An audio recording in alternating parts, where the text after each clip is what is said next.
Bonjour, on va poursuivre et je vous avais dit ce matin 2 personnes dynamiques. On a été bien servis avec Mario et puis là maintenant on a le dessert avec Lise. Je vais vous dire quelques mots par rapport à Lise. Elle est ingénieure de formation, mais elle est enseignante par nature.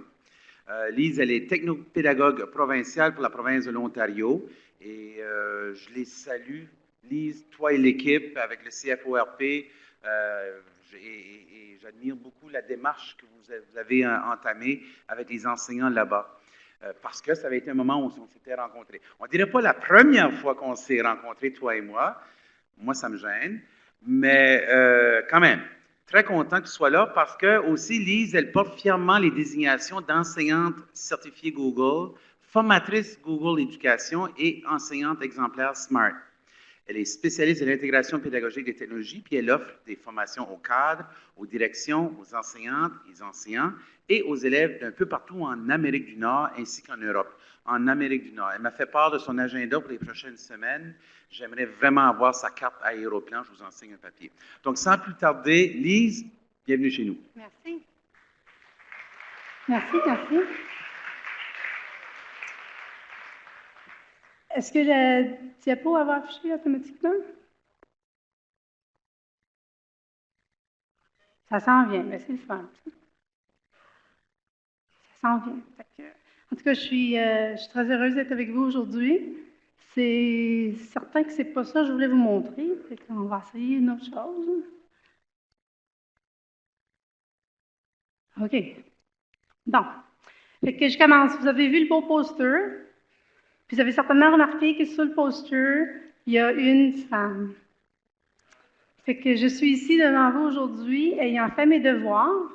J'ai commencé en faisant un petit peu une évaluation de vocabulaire de ce que j'avais besoin d'apprendre avant d'arriver ici. Donc, j'ai vérifié la définition de braillon, puis là, j'ai eu de la misère à prononcer ça, fait que je suis allée voir même le lexique en phonétique pour être capable d'appeler tout ça. Ensuite, je suis allée voir ploy, en tout cas, je ne sais plus trop. Ploy, je l'ai-tu, là? Ploy? Et puis, j'ai remarqué que ce n'est pas dans le dictionnaire.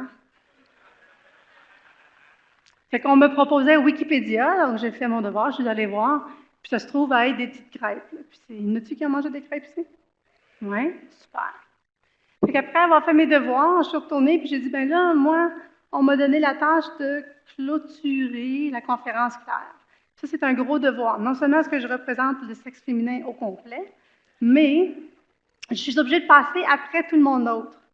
Puis quand tu passes après 6 autres conférenciers, à chaque fois qu'ils mentionnent une idée ou qu'ils parlent d'une situation, moi, je suis obligée de refaire mon diaporama. Alors, à 6 différentes reprises, j'ai eu à recommencer. Fait que ce que vous voyez là, c'est peut-être un peu le mini-mélo, mais sachez qu'il y a des bouts de diapos que j'aurais passés, que j'ai eu à enlever pour ne pas être répétitive. Vous allez vous demander un peu qu'est-ce que je fais ici, puis pourquoi on est là. Donc, on va commencer un peu en apprenant à se connaître. Donc, j'ai préparé pour vous un petit bingo.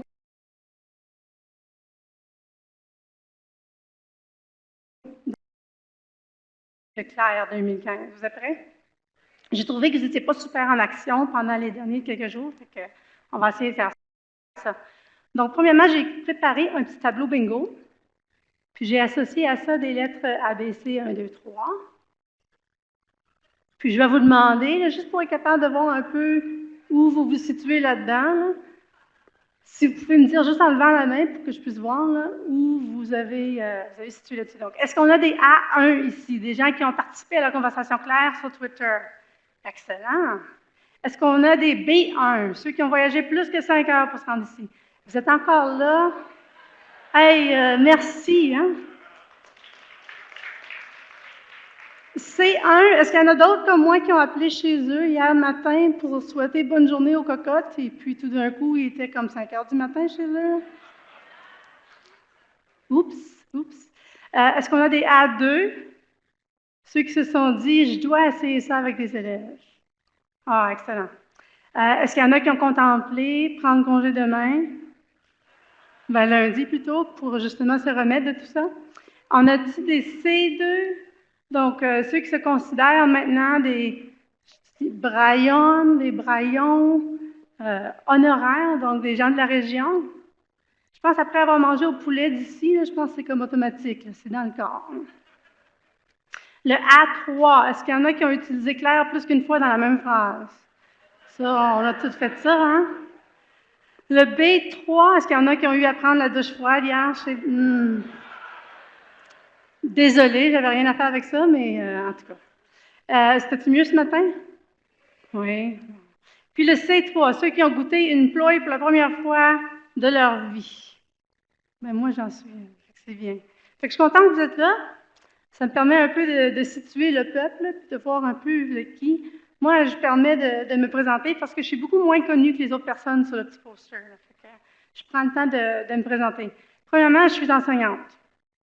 Fait que ça vous en dit beaucoup. Je suis enseignante de salle de classe d'origine. Maintenant, je suis rendue dans un rôle un peu plus conseillère. Mais j'ai fait 2 différentes provinces dans ma carrière, le Nouveau-Brunswick et l'Ontario. Maintenant, je suis de retour en Ontario. J'ai fait 6 différentes écoles dans 6 différentes villes.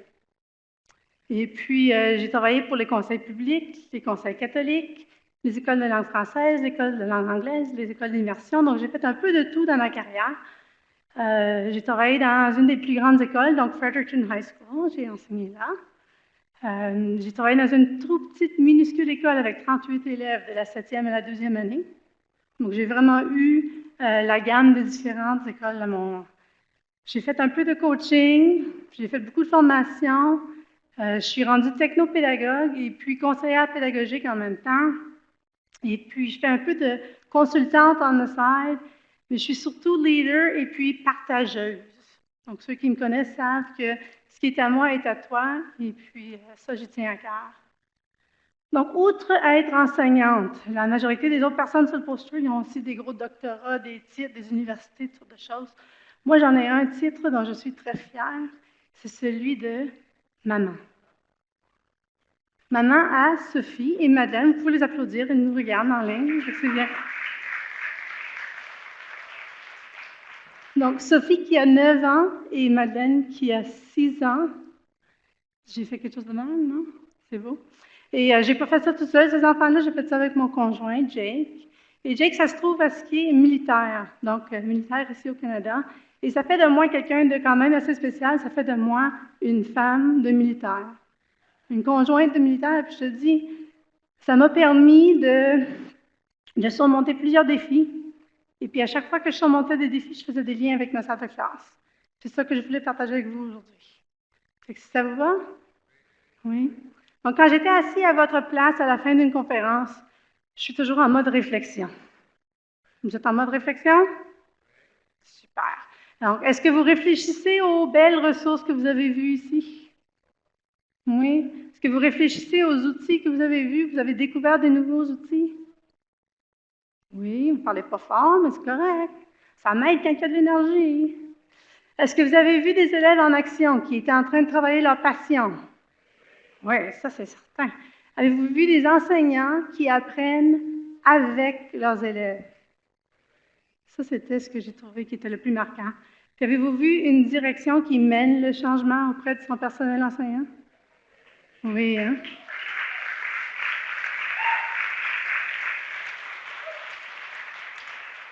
Ça, vraiment, chapeau à toi, Roberto, parce que quand je te vois mener ton petit bateau, et tu es fier de ton équipage, mais aussi de tes petits matelots, et puis, je te dis, ils t'ont rendu service cette fin de semaine. C'était super beau de voir ça. Avez-vous eu la chance de réseauter avec vos collègues? Ça, c'est certain, hein, c'est l'occasion faite pour ça ici à Claire. Moi, quand je me situe dans votre place en entendant la conférence de fermeture, je me dis toujours, oui, mais... C'est peut-être un peu mon côté, je ne sais pas moi, dépressif, mais je me retrouve à penser au lundi matin et puis à commencer à me dire qu'est-ce que je ferais de tout ça? Qu'est-ce que je peux rapporter chez moi?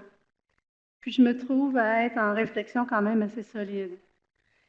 J'ai choisi de nommer ma conférence l'opération pachyderme, donc ça fait militaire un petit peu, mais comment manger l'éléphant une bouchée à la fois. Donc ce que je veux faire, c'est que je veux adresser justement toutes ces choses qu'on a peut-être en tête à la fin de la conférence, tous les oui, mais qu'on a peut-être et qu'on a à surmonter quand on retourne dans nos petits réseaux. C'est certain qu'ici, à Claire, on est dans un milieu protégé. On est avec notre gang, notre groupe de personnes, notre réseau. Puis quand on retourne chez nous, on est peut-être un peu plus seul. Fait qu'on a des défis à surmonter quand on retourne chez nous, puis c'est de ça que j'aimerais parler, de cet éléphant, justement, qui est dans la salle et qui nous attend là, lundi matin. Je vais vous donner 1 minute et 30 là, pour identifier pour vous que représente cet éléphant. Et donc, je veux vraiment que vous preniez le temps de discuter avec vos collègues, et puis ensuite, je vais vous présenter mes 4 éléments de ce que je trouve font le blues de la fin de la conférence. Puis ensuite, on va les adresser ensemble. Je vais vous raconter des petites histoires de comment j'ai vécu des choses en tant que conjointe des militaires que j'ai appliquées pour résoudre certaines de ces situations-là. Ça vous va? Fait que je sais que c'est plate de penser au négatif, mais je pense que si on ne passe pas par-dessus ça, si je ne vous donne pas des pistes pour être capable de passer par-dessus ça, on va avoir moins d'effets à Claire qu'on aurait pu avoir. Fait qu'on parle le timer.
Donc, c'est fini, c'est terminé.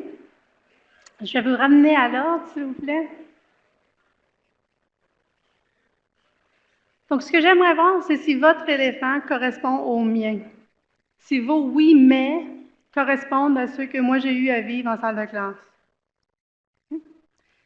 Donc, mon premier, c'était l'accès aux outils. Est-ce qu'il y en a qui ont parlé d'accès aux outils? Il y a juste moi qui ai parlé d'accès aux outils. OK. Ouf. Je vous vois très mal, fait que si vous pouvez me donner une rétroaction vocale, ça m'aiderait. Fait que l'accès aux outils, c'était mon premier élément de mon éléphant. J'en ai 4. Le deuxième, c'était le manque de temps. Oui, ça, il est bien connu. Le troisième, l'accès aux formations, la formation, les comment faire, disons. Il y en a qui ont parlé de ça. Et puis, le dernier, c'était l'isolement. Le facteur, là, quand je retourne, je suis toute seule. Parfait. Donc ça, on vit ça souvent dans l'armée. Donc moi, je vais adresser ça. On va prendre la première bouchée tout de suite. Donc, premièrement, allons-y avec les outils. Quand tu es dans l'armée, puis que ton mari est déployé, il faut que tu maximises les outils qui sont à disposition. Puis tu n'as pas le choix des outils que tu vas avoir. Donc, par exemple, quand mon mari était en Bosnie en 2001, il a passé 6 mois là-bas. Donc, en 2001, c'était avant que j'avais eu mon premier téléphone cellulaire. Et puis, lui, pour être capable de communiquer avec la maison, il devait signer son nom à côté d'une petite case dans des petits blocs de temps de 15 minutes. S'il n'y avait pas de bloc de temps de disponible, il ne pouvait pas appeler à la maison. Fait que lui, il se trouvait à être placé très bas dans le grade, et puis il y avait toujours le pire choix des blocs de temps. Fait que moi, quand il appelait chez nous, j'étais souvent au lit. Et puis, je devais me trouver une façon de maximiser mon 15 minutes avec lui. Fait que je m'écrivais des petits post-it, je me gardais des petites notes, et puis, quand le téléphone sonnait à 3h15, je répondais au téléphone, puis on se parlait pour notre 15 minutes pour essayer d'avoir une relation avec quelqu'un qui était à distance. Quand il est allé en 2004, il est retourné en Bosnie encore une fois, et puis, encore une fois, il y avait le même système là, où il devait signer pour les petites 15 minutes. On avait eu une meilleure sélection des petits blocs de temps, fait que ça c'est le fun parce que son rôle avait changé et il était plus souvent sur la base militaire. Les conversations quand même, quand on parle à quelqu'un qui est loin comme ça, quand elles sont à sens unique, et ce que j'entends par ça, c'est que moi, je n'avais pas l'occasion de prendre le téléphone pour lui parler. Moi, si je voulais lui parler, je devais attendre que le téléphone sonne. Donc, je me trouvais à être chez moi souvent parce que je ne voulais pas manquer l'appel de mon mari. Fait qu'en fin de compte, même s'il avait accès au téléphone en plein milieu de la journée, je lui disais, il faut que je sois capable de vivre ma vie. Ce qu'on va faire, c'est, tu vas m'appeler à 3 heures du matin. Là, je suis certaine d'être à la maison. Je suis certaine de ne pas manquer ton appel. Et puis, je vais être capable d'avoir une conversation avec toi. Ça me fait plaisir de me lever à 3 heures pour te parler. Fait qu'on s'est trouvé des façons de fonctionner, même dans un système qui n'était peut-être pas super efficace. Ensuite, on a eu la mission qui est allée en Afghanistan en 2007. En 2001-2004, je n'avais pas d'enfant. C'était beaucoup moins compliqué. À 3 heures du matin, quand il appelait, il pouvait me parler. Avec une petite cocotte de 18 mois, Sophie avait seulement 18 mois, c'est beaucoup plus difficile d'essayer d'envisager une relation avec papa quand ils ne pourront pas se parler au téléphone. Fait que ce qu'on a fait, c'est qu'on a pris les outils de technologie qu'on avait à notre disposition, puis on en a maximisé le potentiel. Premièrement, mon mari avait un rôle en Afghanistan où il était très peu fréquemment à la base militaire. Fait qu'il était souvent à l'extérieur et il avait accès uniquement à un téléphone satellite qui coupait à tout bout de champ. Puis moi, ça me dérangeait parce que quand le téléphone coupe en plein milieu de la conversation, tu ne sais pas ce qui passe de l'autre côté. Tu ne peux pas rappeler. Fait que moi, ça me paniquait carrément. Fait qu'au lieu de faire vivre ça à Sophie, qui avait seulement 18 mois et qui ne comprendrait pas du tout, on a choisi de commencer un projet de vidéo. Fait que mon mari a fait des vidéos avant de quitter pour sa fille de 18 mois, qu'elle puisse visionner pendant qu'il était parti. Puis pour elle, à cet âge-là, je vais vous dire que lorsqu'elle regardait la vidéo à l'écran, elle n'était pas nécessairement consciente que ce n'était pas son papa live. Elle était en conversation avec lui. Donc, ce qu'il faisait dans la vidéo, c'est qu'il lui posait des questions, puis il attendait un moment pour qu'elle puisse lui répondre. Donc, c'était en diffusé, c'était pas en direct, mais il y avait quand même cet élément de conversation. Donc, je vais partager avec vous aujourd'hui, j'espère que ça fonctionne. Allô, Sophie. Tu vois, papa, ça c'est son uniforme. Papa ne peut pas être là avec toi parce qu'il est soldat. Ok, ma belle, on va chanter ensemble.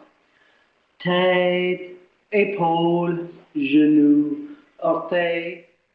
Aujourd'hui, on va compter les doigts de papa, en anglais et en français. T'es prête? Tu veux compter? Après qu'on a mis les pyjamas, on va peigner les cheveux.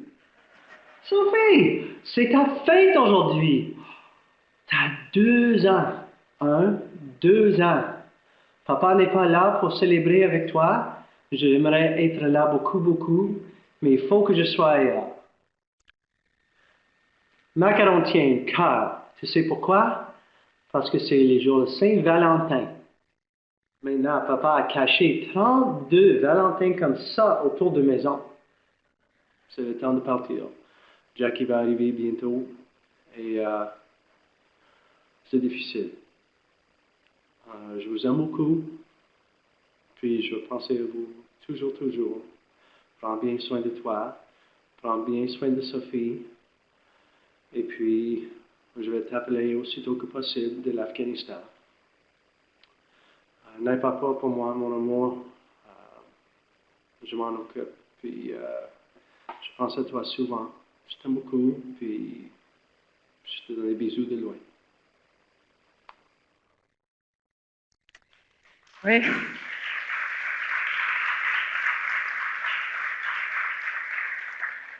Donc, c'est un projet que j'ai eu à cœur au début. Tu sais, c'était difficile pour lui de chanter tête, épaule, genou, orteil. Premièrement, le français n'est pas sa langue première, mais on a choisi d'élever nos enfants en français. Et donc, lui, au début, il ne voulait pas nécessairement faire les vidéos, mais quand il s'est donné, je te dis que les vidéos ont porté fruit. Donc, on a maximisé l'outil qu'on avait à notre disposition. Tant que, lorsqu'il était rendu en Afghanistan, il a continué le projet de là-bas. Bonjour Sophie, c'est papa. Ça c'est le caporal Ward. Nous sommes ici en Afghanistan. Ça c'est notre endroit où tout notre équipement, regarde. Bobcat. Et puis, tous nos canettes avec notre équipement. Il fait très chaud ici aujourd'hui. Il fait à peu près 40 degrés maintenant. Puis papa est vraiment chaud. Je t'aime beaucoup. Mouah. Donc, Sophie recevait des vidéos messages de son papa de loin, et puis elle était capable de continuer sa relation avec lui. Donc, lorsqu'il est parti au Congo, donc ça c'est très récent, Jake est parti en juin dernier au Congo et il est revenu seulement le 28 décembre 2014. Donc, il est de retour à la maison, ça fait moins qu'1 mois. Et puis, ce qu'on a vécu, c'était complètement différent. Donc, les technologies qu'on avait à notre disposition en 2014 comparées aux autres années étaient marquantes. Donc, ici, je vous montre une conversation entre Jake et sa fille Madeleine, qui avait 5 ans à l'occasion. Donc, vous pouvez voir que Madeleine, à 5 ans, elle utilise plusieurs petits icônes pour communiquer avec papa. Il y a beaucoup de cœurs, beaucoup de fleurs, donc elle lui envoie son amour de cette façon-là. Et puis, il était capable de répondre, parce qu'il avait accès maintenant, même en mission, à un appareil qui avait Internet peu fréquemment, mais quand même qui était disponible. Ça, c'est une conversation entre mon mari puis sa fille Sophie, qui a 9 ans. Donc, Jake, pendant qu'il était parti, il apprenait un peu de Swahili, fait qu'on voit un peu des mots dans un autre langage. Et puis ici, au début, avec Madeleine, il envoyait beaucoup de photos parce qu'elle a compris maintenant qu'elle pouvait envoyer des photos et non seulement des petits cœurs, pour ensuite envoyer des vidéos. Fait que ça a commencé à s'améliorer, même juste lorsque Madeleine a découvert l'outil. Donc ça, c'est ma conversation avec lui. Donc, ça donne ça. Fait qu'il y a beaucoup moins de petits cœurs, beaucoup moins de petites fleurs.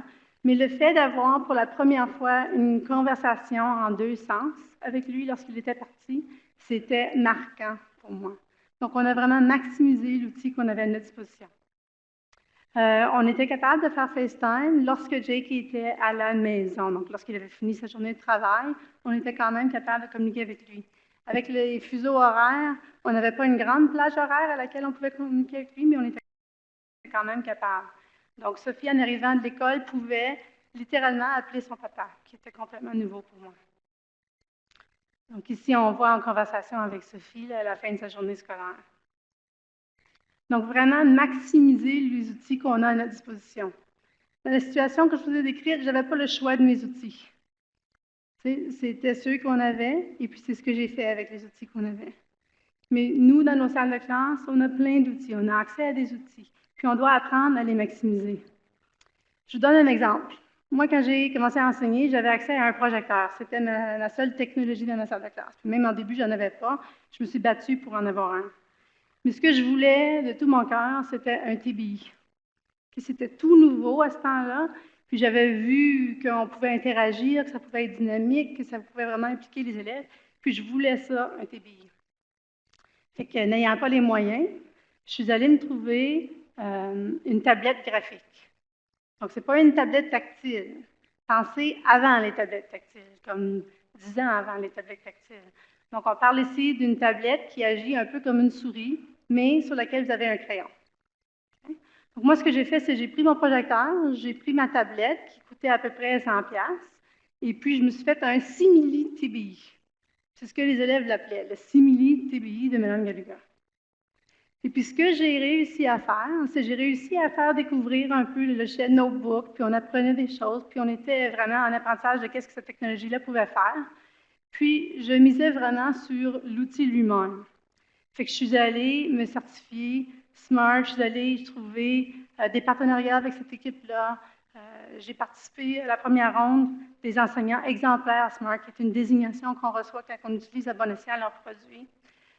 Je suis 100% certaine qu'ils n'avaient aucune idée que je n'avais pas de TBI dans ma salle de classe. 100% certaine. Mon conseil scolaire me demandait d'aller donner des formations TBI aux autres enseignants. Puis moi, dans ma salle de classe, je n'avais pas de TBI. Fait qu'avec tous mes partenariats, j'ai fait un peu ce que Roberto a fait ici à Claire. Je suis allée chercher mes alliés. Puis, ce que j'ai fait, c'est que j'ai réussi à obtenir un tableau SMART de la compagnie.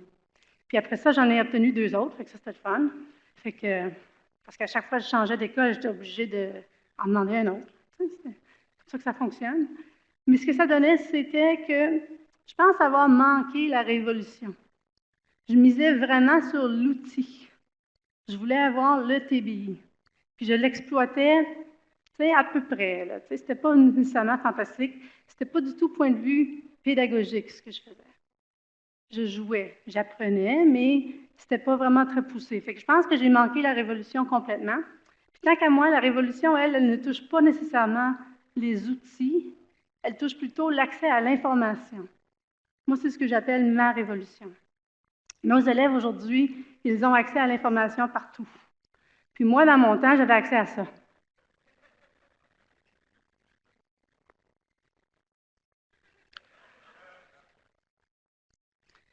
Vous en rappelez, hein?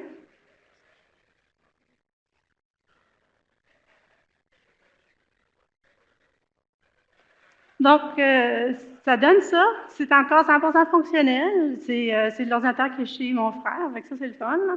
Mais on a encore un ordinateur qui peut faire des petites mini-programmations. Mais c'est ce que j'avais comme la grosse technologie quand j'étais étudiante. Fait que c'est normal que quand j'ai eu mon premier outil, que ce n'était pas nécessairement très poussé en tant qu'enseignante. On répète un peu ce qu'on faisait. Donc aussi, j'ai vécu la révolution d'information parce que j'étais dedans, donc j'étais en train d'avoir accès à ces outils-là, mais je n'ai pas nécessairement remarqué qu'elle avait eu lieu. Donc, tous les changements que je vais vous montrer ici, je pense que je les ai comme manqués quand ils ont passé.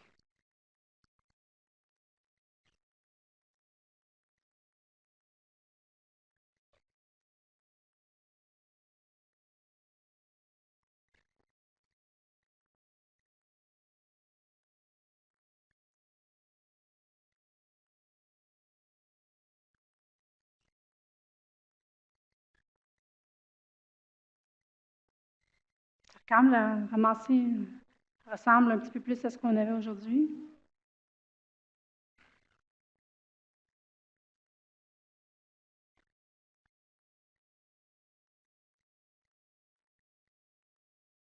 L'ordinateur ne répond pas exactement comme j'aurais voulu. Oups!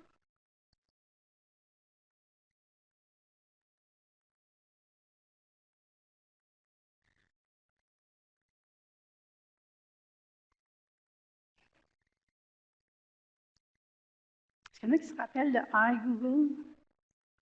Quelques-uns.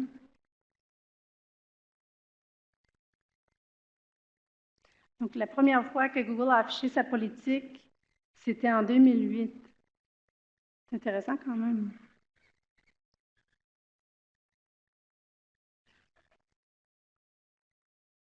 vous souvenez de la belle barre noire qu'on avait? Ça fait quand même pas trop longtemps. Maintenant, on peut chercher par la voix.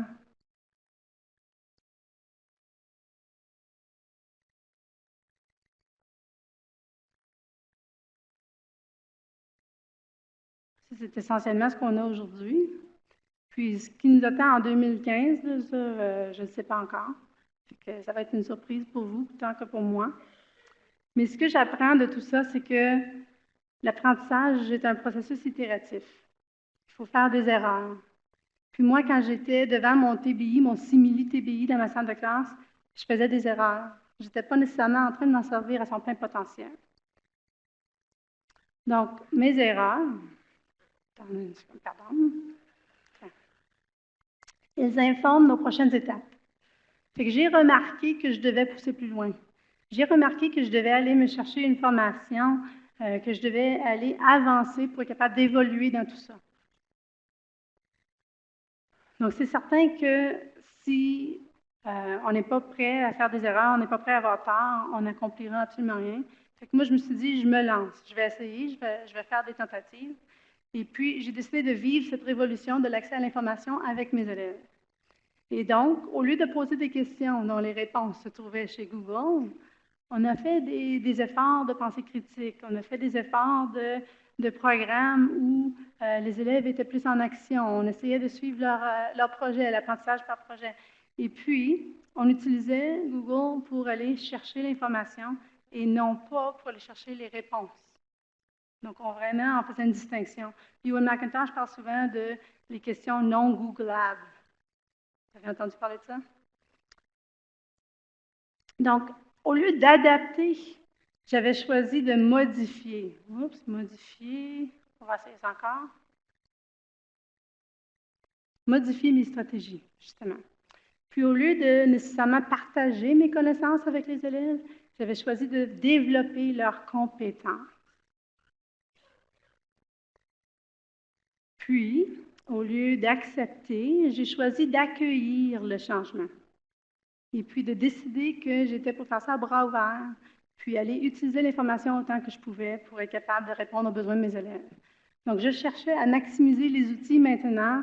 Tous les outils que j'avais disponibles dans ma salle de classe, je suis allée chercher les outils que les élèves avaient dans leur poche, etc., pour transformer selon le modèle SAMR. Le modèle SAMR me parle beaucoup. Donc, au lieu de rester en simple substitution, qui était ce que je faisais quand j'avais mon simili-TBI, là, je suis rendue, j'essayais d'intégrer des processus de pensée critique pour être capable de transformer l'apprentissage en appui des outils que j'avais disponibles. Donc, c'est la première bouchée de mon éléphant. Ça marche? Donc, on y va pour le deuxième. Celui-là, il va aller super vite. Parce que le manque de temps, là, c'est comme, j'ai pas vraiment de solution à ça. Et puis j'ai essayé d'y réfléchir, puis j'ai pensé peut-être pas l'écrire, en fin de compte, là, mais je pense qu'il faut qu'on en parle un petit peu. Même les créateurs de Back to the Future, ils n'ont pas bien jugé quand ils ont décidé à quelle date on était pour être capable de voyager dans le temps. Fait que pour moi, surtout en tant que conjointe de militaire, là, le manque de temps ou bien juste le temps, c'est une question de perspective. Est-ce que vous connaissez les épisodes de Survivor qui passent à la télévision? Donc, vous savez, si vous avez déjà vu une des séries, qu'à peu près la 20e journée que les gens sont sur l'île, on invite leur famille. N'est-ce pas? Puis là, on a comme une petite activité où ils doivent se rapatrier avec leur famille, puis ils peuvent gagner du temps avec leur famille. Puis ce qui est intéressant, c'est, je vous lance le défi de regarder un épisode comme celui-ci où tu vois les gens en larmes après seulement 20 jours, avec une conjointe de militaire. Parce qu'honnêtement, après 20 jours, là, je ne m'ennuie même pas encore. Donc, c'est comme la question de perspective, la question d'expérience aussi. Moi, je suis en train encore de faire le lavage, puis il y a encore les bobettes de mon mari dans le lavage. Là, fait que, il n'est pas encore parti tant qu'à moi dans ma tête après 20 jours. Fait que c'est un peu la question de... Un petit peu... Oui, c'est ça. C'est vraiment la perspective. Donc, pour nous, on célébrera notre 15 ans de mariage cet été, au mois d'août. Ah, merci. Ça, il faut le faire, là. Sauf que je lui donne une carte qui va dire « Joyeux 12e anniversaire ». Parce qu'à travers nos années ensemble, il a passé carrément 3 ans à l'extérieur du pays. Fait que c'est vraiment une question de perspective de ce que c'est être un manque de temps. Ce que je vous propose comme solution, c'est d'ajuster vos attentes. Okay? Un peu comme moi, après 20 jours, là, je suis encore dans le mode, là, il n'est pas encore parti presque. Okay? Ici, en salle de classe, si on manque de temps, je vous propose d'ajuster vos attentes et puis d'établir des priorités très claires, nettes et précises.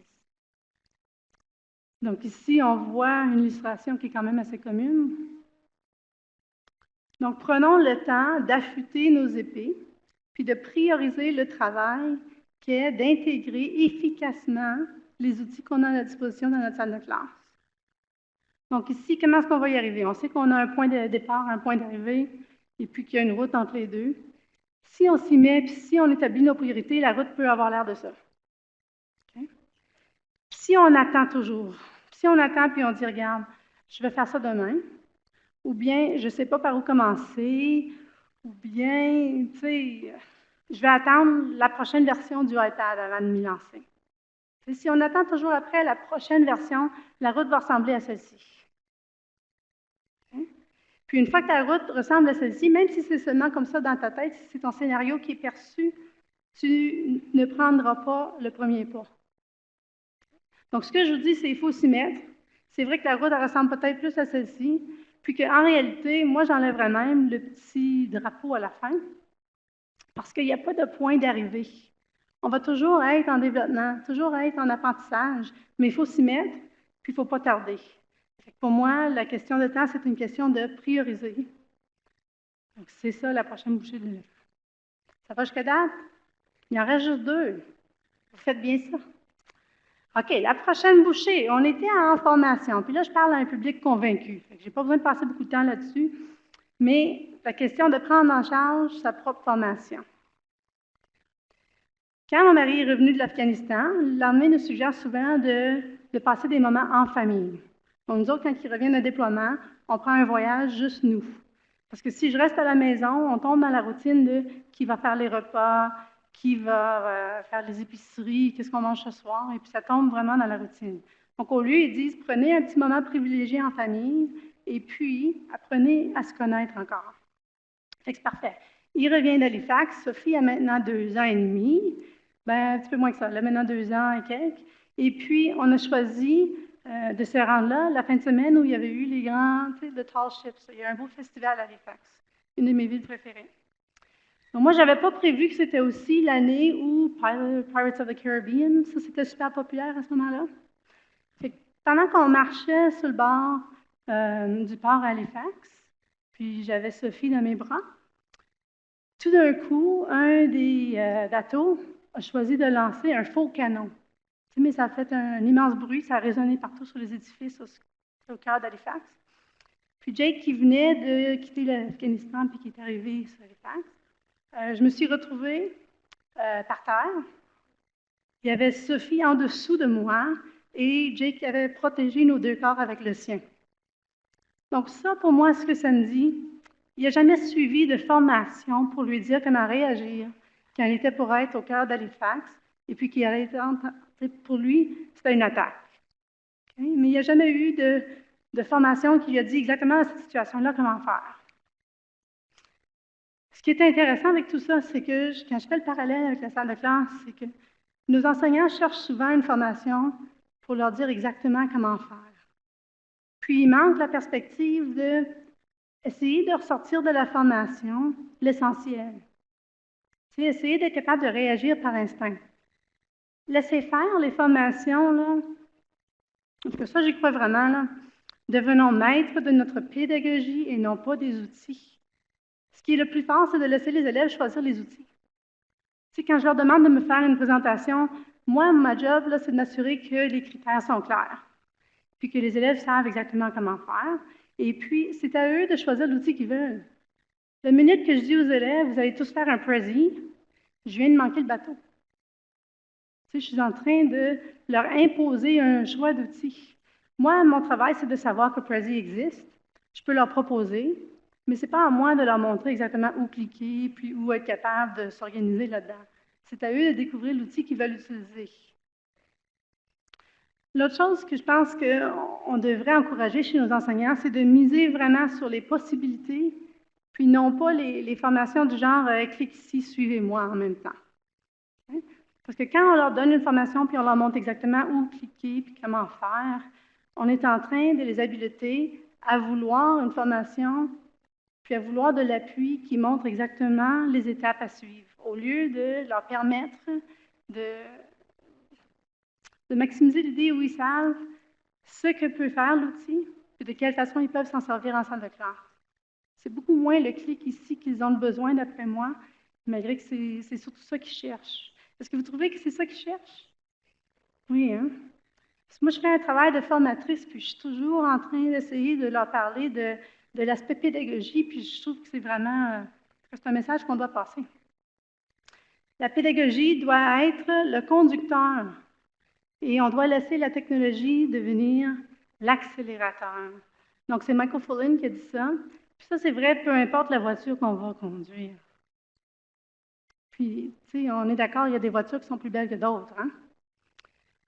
Ça, c'est Madeleine. Oups, on va reculer. Si je suis capable. Oh, ils ont l'air d'avancer tout seuls. Ça, c'est comme pas le fun, hein? OK. Donc, ça, c'est Madeleine le jour où elle a reçu son iPod. Donc, c'est un iPod Touch. Okay? Ça n'a pas coûté super cher. Et puis, elle a reçu ça, puis vous pouvez voir, elle était super excitée. Mais est-ce que ça a l'air de quelqu'un qui va attendre la formation avant de jouer avec son outil? Comme non, hein?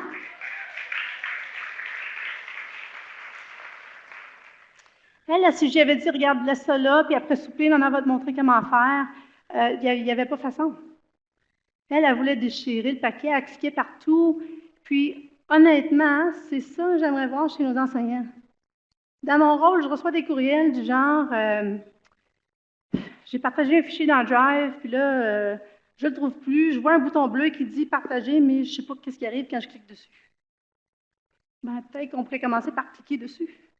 C'est un peu cette perspective-là de l'enfant que j'aimerais voir un peu, puis que j'aimerais susciter chez nos enseignants lorsque je travaille avec eux. On va voir si ça avance tout seul ou bien si j'ai perdu le contrôle complètement. Donc, quand Madeleine a reçu son outil, elle, oh mon Dieu, ça va pas bien, hein? OK.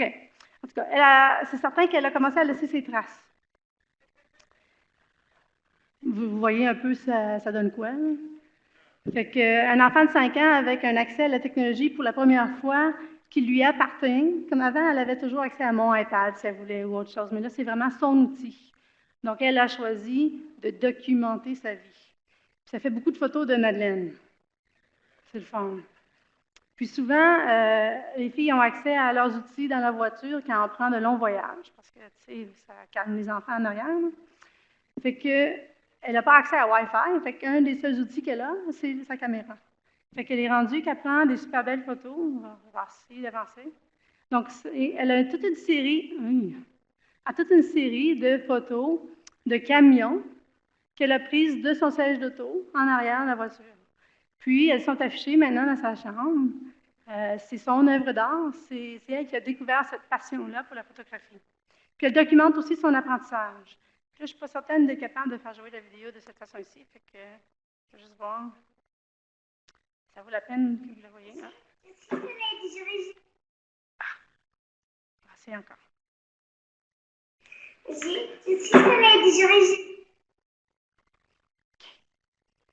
Patientez. Je ne sais pas pourquoi ça avance tout seul, mais je vais vous la montrer ici, puis ensuite on retournera, OK? Je suis sur les diriger la lettre M. J'ai un doigt dans le noce. J'ai quelque chose de point neuf. J'ai un apron. J'ai une note de musique et une note d'amour. J'ai quelque chose de Noël. J'ai un nuage. J'ai un nain. J'ai un bébé qui vient de naître. J'ai des noix. J'ai la lettre N. Et j'ai un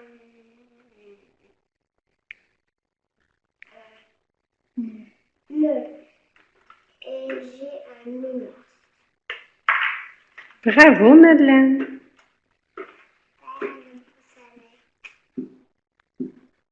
Donc, à la fin, elle dit « Bye, Madame Beau-Soleil », parce que c'était une vidéo qu'elle a préparée pour son enseignante. Donc, Madeleine était l'amie du jour. Puis l'amie du jour avait une petite valise. Puis dans la valise, il y avait une lettre. Fait qu'elle devait aller chez elle, puis son emploi, sa job, c'était d'aller trouver toutes sortes d'outils qu'elle pouvait mettre dans sa boîte. Fait qu'elle était en train de documenter ce qu'elle était en train d'apprendre. Puis elle voulait à tout prix partager ça avec ses oncles, ses tantes, ses amis, tout le monde, incluant Madame Beau-Soleil. La prochaine, je vais peut-être juste jouer la prochaine ici aussi, ensuite je retomberai dans l'autre modèle. Là.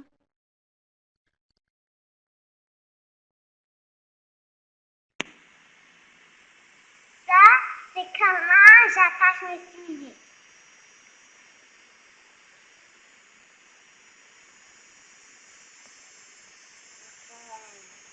Le lapin qui est tout court, on met dans la boule, puis, tada! vais essayer de reprendre d'ici, ça devrait être bonne. Donc, toutes ces vidéos, parce qu'elle voulait à tout prix les partager, on les a placées sur un portfolio. Donc, c'est certain que Madeleine n'a pas fait ça tout seul, on travaille ça ensemble. Mais documenter puis de publier ses apprentissages, je trouve que c'est super important. Ça pourrait être toute une autre discussion après. Là. Mais les filles, chacune d'entre elles a leur portfolio. Puis c'est moi qui en prends soin à la maison. Je ne me fie pas nécessairement à ces enseignantes. Je trouve que c'est important de leur donner dès un jeune âge la fierté de ce qu'ils publient en ligne. C'est ce qu'on est en train de travailler ensemble. On va voir ce que ça donne, ça. OK. Donc, ce que j'aimerais chez nos enseignants pour être capable de surmonter ce défi de l'aspect j'ai besoin de la formation, c'est d'être plus comme Madeleine, d'être en mode découverte de leurs outils. Donc, la dernière bouchée. On est déjà rendu, parfait. Donc, c'était la question de l'isolement. Donc, la question de lorsqu'on quitte Claire, on s'en retourne dans nos propres milieux. Puis, qu'est-ce qu'on va faire? Donc, c'est certain que là, encore une fois, vous êtes convaincus. Je ne passerai pas super beaucoup de temps là-dessus, mais le grand message que je retiens en tant que conjointe de militaire, c'est de vous développer un bon réseau. Parce que quand mon mari est parti, puis qu'on a plein de neige, c'est certain que moi, ça me prend un réseau pour m'aider à sortir ma voiture le matin. Parce que quand il faut que j'habille 2 filles pour les amener à l'école, faire les lunchs, m'organiser, j'ai comme pas le temps de me réveiller à 4 heures pour déblayer le terrain. Fait que ça me prend un réseau de personnes qui peuvent venir m'appuyer. Puis je voyage beaucoup avec mon travail, fait que j'ai besoin d'un réseau solide qui peut venir prendre ma place quand je ne suis pas là, puis quand Jake est parti au loin. Nous autres ici à Claire, c'est presque comme si notre réseau qu'on a en ligne est vivant. Donc, j'aime beaucoup la perspective de c'est comme si nos corps viennent rencontrer nos esprits. Tu sais, donc, finalement, on se côtoyait en ligne, on se connaissait virtuellement. Puis là, à Claire, l'occasion que ça nous donne, c'est de vraiment être capable d'apprendre à se connaître. Donc, ça, c'est super le fun. Mais il faut faire attention au phénomène de résonance. Puis ce que j'entends par ça, c'est que si on suit seulement les personnes qui sont dans cette salle, et puis qu'on écoute seulement des gens qui sont déjà convaincus, on a l'occasion de manquer des nouvelles idées, puis d'aller chercher des nouvelles personnes qui pourraient peut-être nous pousser plus loin, puis nous questionner. Donc, le réseau, il ressemble à celui-ci. Au centre, là, je nous vois nous, notre petit réseau. Mais on a le devoir de partager dans notre réseau, de publier dans notre réseau et de s'assurer que le réseau est vivant. Mais on a aussi le devoir d'aller chercher les gens qui se situent juste un petit peu à l'extérieur de notre réseau. Ceux qui nous regardent là, puis qui ne savent pas par où commencer. Ceux qui disent, là, peut-être l'année prochaine, j'irai à Claire, mais je ne suis pas certaine, je ne suis pas rendue là encore. Là. C'est notre devoir là, d'aller les chercher pour qu'on puisse pousser plus loin, pour qu'on puisse appuyer nos élèves qui veulent ce genre d'éducation, puis qui méritent ce genre d'éducation. Fait que moi, je trouve que l'idée de partager ce que nous avons est essentiel. Le parallèle que je fais, c'est celui d'être mentor. Puis on en a parlé un petit peu hier, mais même dans la définition du mot mentor en anglais, on voit le mot teacher. La définition en français est un petit peu différente, mais l'idée est la même, c'est d'être capable d'associer nos connaissances puis nos données à ceux qui nous entourent.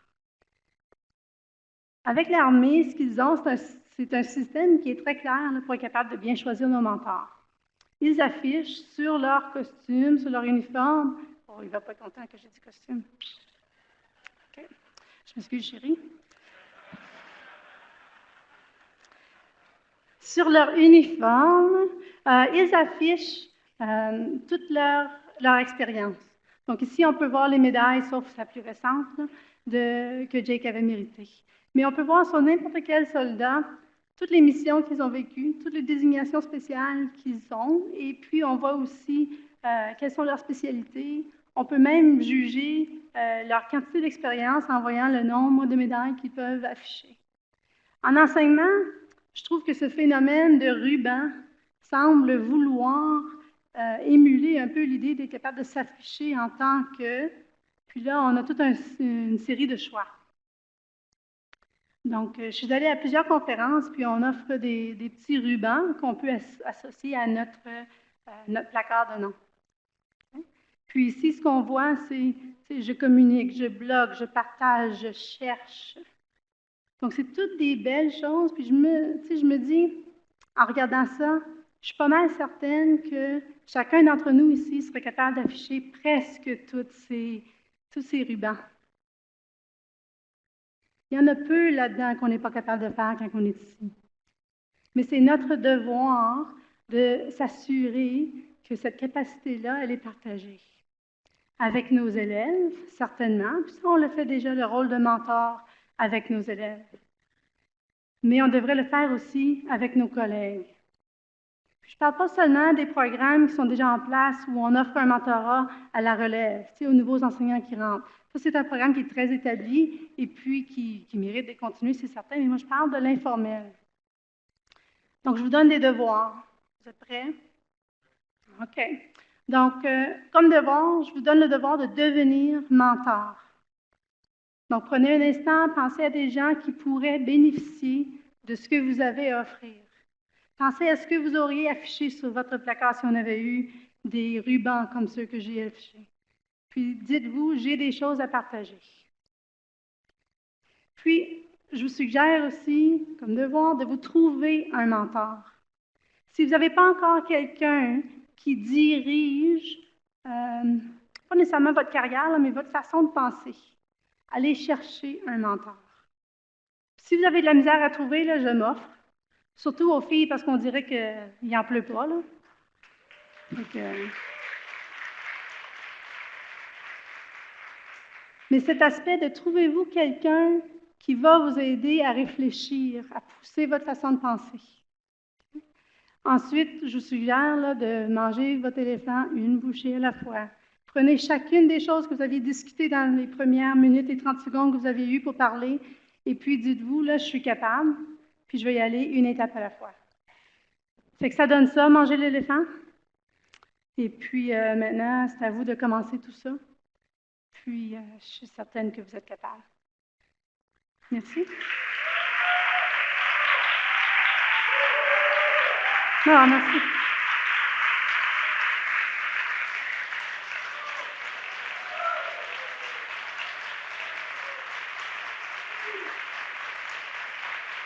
Merci.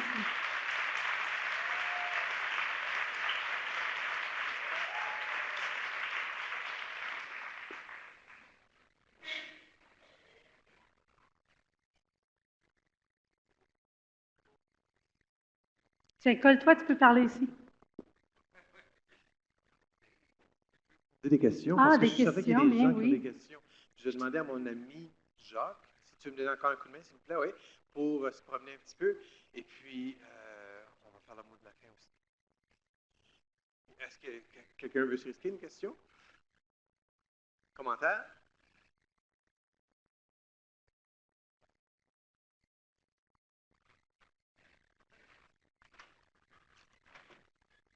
Loin, loin, loin. Bonjour.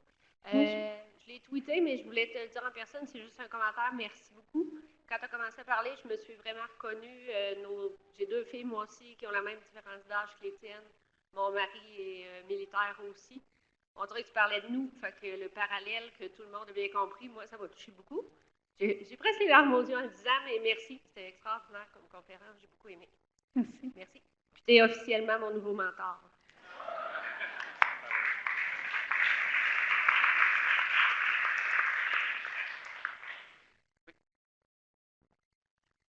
Bonjour Lise, merci. Je partage l'émotion, je pense, qui a touché chacun d'entre nous ici.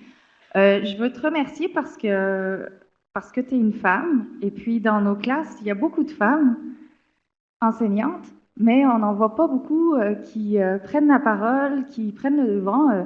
Je ne fais pas ici une comparaison d'équité masculin-féminin, mais je trouve important que aussi les femmes qui sont dans nos milieux, elles rendent visible ce qu'elles font, parce qu'elles font des choses extraordinaires. Et puis, ben là, tu étais notre voix à toutes. Alors, je te remercie d'avoir été dans l'émotion aussi, et puis d'être venu toucher nos cœurs. Merci.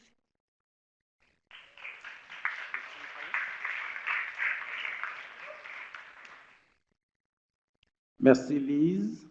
C'est Justin. Oui, bonjour, Justin. Va Vraiment, bravo, félicitations. J'ai beaucoup apprécié parce que tu n'as pas été influencé par tout ce qui s'était passé. Tu as essayé d'être toi-même. Et c'est ça qui a fait que tu as fait un excellent travail, une très belle présentation. Et merci beaucoup. Et on va continuer tout à l'heure dans la voiture. Merci. Merci, Justin.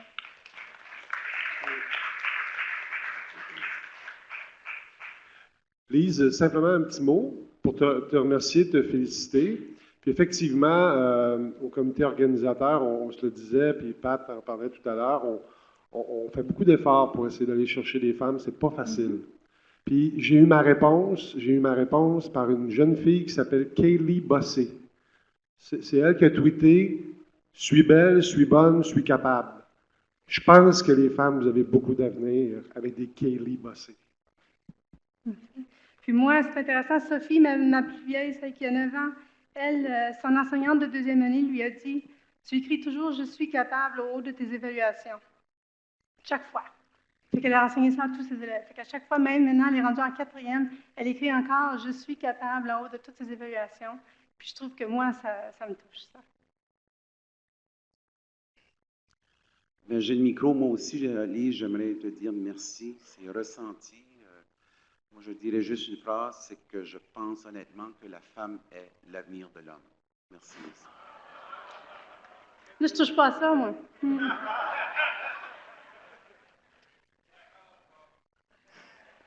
Alain, d'accord.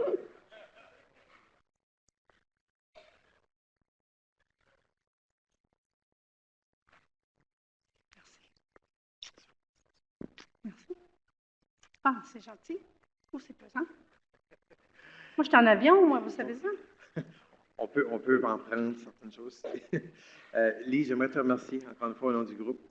Moi, je ne te connaissais pas vraiment. On voyait le nom passer sur Twitter et tout ça, puis c'est la première fois qu'on se rencontre en personne. Donc, je pense que tu as marqué les gens ce matin.